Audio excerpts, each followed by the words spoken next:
नमस्कार। आज म तपाईलाई उत्साहित बनाउन आएको होइन, प्रेरणाको मिठो कथा सुनाउन त झन् होइन। आज म एउटा असजिलो सत्य बोल्न आएको छु। यस्तो सत्य जुन सुन्नेले असहज महसुस गर्छ तर व्यवस्था गर्न सक्दैन। प्रश्न सरल छ, डिग्री पाएपछि तपाईँ के बन्नुभयो?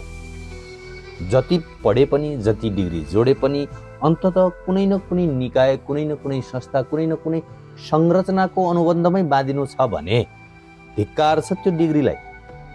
किनकि त्यो डिग्री स्वतन्त्रता होइन, सभ्य भाषामा सजाइएको नियन्त्रण बनेको छ। हामीलाई सानैदेखि सिकाइयो पढ, डिग्रीले भविष्य सुरक्षित हुन्छ भनेर। तर कसैले सोधेन त्यो भविष्य स्वतन्त्र हुन्छ कि दासत्व बोकेको अनुशासित।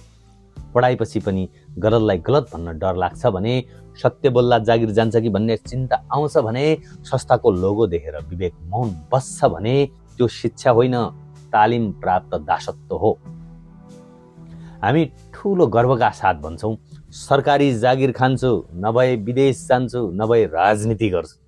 तर आफ्नै सोचले, आफ्नै श्रमले, आफ्नै जोखिममा केही सृजना गर्ने कुरा आउँदा अचानक हामी अत्यन्तै व्यावहारिक बन्छौँ। व्यवसाय मेरो काम होइन भन्ने वाक्य यहाँ अज्ञानको होइन, डरको घोषणा हो। किनकि व्यवसायमा आदेश हुँदैन, बहाना हुँदैन, दोष थोपर्ने निकाय हुँदैन। त्यहाँ सफल भए श्रेय आफैले लिनुपर्छ, असफल भए जिम्मेवारी पनि आफैले बोक्नुपर्छ। हामीले पढाइबाट के सिक्यौँ? आफ्नो विचारभन्दा माथि संस्थाको नीति राख्न, आफ्नो सत्यभन्दा अगाडि नियुक्ति पत्र राख्न, आफ्नो आत्मसम्मानभन्दा ठुलो पदोन्नति बनाउने कलाका लागि। यही हो भने शिक्षा धिक्कार छ त्यो शिक्षालाई। जागिर खानु अपराध होइन, संस्थामा काम गर्नु कमजोरी होइन, तर संस्था बिना सोच्नै नसक्ने बन्नु, संस्थाको डरले सत्य लुकाउनु, संस्थाको सुविधा गुम्छ कि भनेर अन्यायसँग सम्झौता गर्नु, यो बौद्धिक पतन हो। जति पढे पनि अन्ततः कसैको अनुमति बिना बोल्न नसक्ने हो भने, जति जाने पनि स्वतन्त्र निर्णय गर्न नसक्ने हो भने त्यो डिग्री ज्ञानको प्रमाण होइन, सजिएको मौनताको प्रमाण हो। आजको शिक्षा प्रणालीले नागरिक बनाएको छैन, कर्मचारी बनाएको छ। प्रश्न गर्ने चेतना जन्माएको छैन, अनुकूल हुने क्षमता उत्पादन गरेको छ। त्यसैले यहाँ डिग्री धेरै छन् तर दृष्टि बिरलै भेटिन्छ। प्रमाणपत्रको तौल धेरै छ तर विवेकको आवाज कमजोर छ।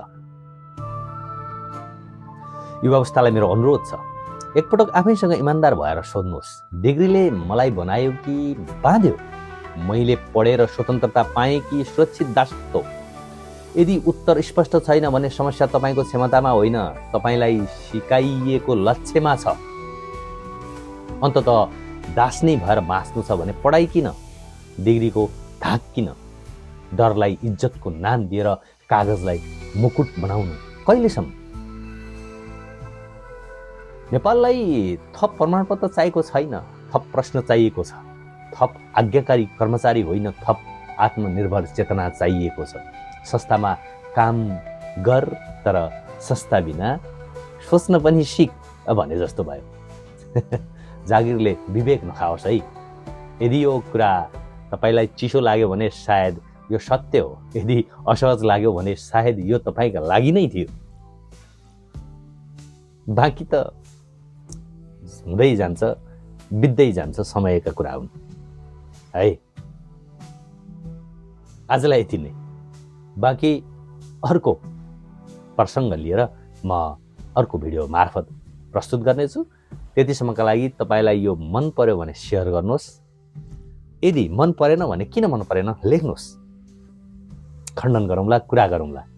चेतना यहीँबाट जन्मिन्छ जहाँ बहस हुन्छ। हस् त, आजलाई बिदा दिनुहोस्।